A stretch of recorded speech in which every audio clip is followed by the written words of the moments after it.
جدعان، الاهلي فقد هيبته. النادي الاهلي فقد هويته في الملعب.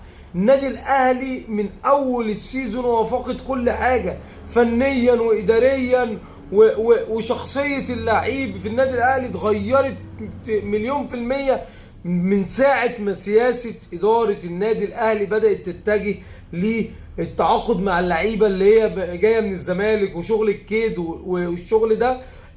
مش معنى كده ان دي لعيبه فنيا كانت قليله، ولكن انا من ساعه ما بدات استغنى عن لاعيبتي وابنائي، الناس اللي كانت عندها غيره وحميه على الفريق، زي خروج رامي ربيعه وخروج محمد عبد المنعم وخروج احمد عبد القادر ونهايه مأساويه للسوليه ونهايه مأساويه لعلي معلول، وبدانا نمشي ونتجه في الاتجاهات دي. بقت حتى اللعيبه عندها مخاوف، بقى اللي يجيله فرصه عايز يمشي بقى بيمشي.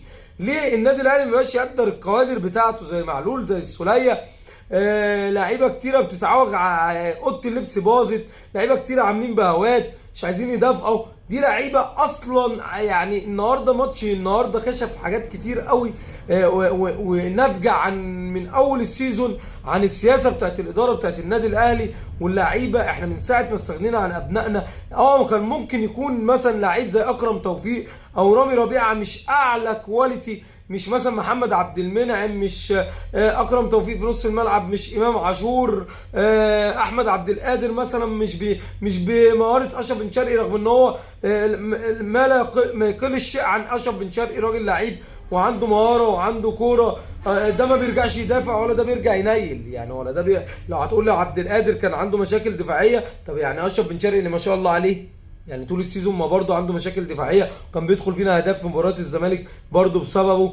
وبدا النادي الاهلي من ساعه ما بدا يستغنى عن ابنائه ويستغنى عن اللعيبه اللي كانت بتحس بالجمهور اللي موجود في المدرجات، وكنا بنشخط فيهم في المدرجات ونزعق ونقول العب برجوله وموت على الكوره والدوري يا اهلي. وانت دلوقتي الجمهور عمال ينادي 90 دقيقه لناس عندهم صم وبق.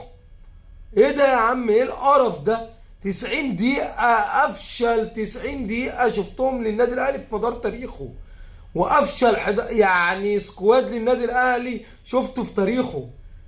دي لعيبة مش كمية ميس باص كأني بلاعب مركز شباب، مش لعيبة كبيرة وتقول لي زيزو وبن شرقي وامام وتريزيجيه ومحمد شريف. ايه يا عم الناس دي؟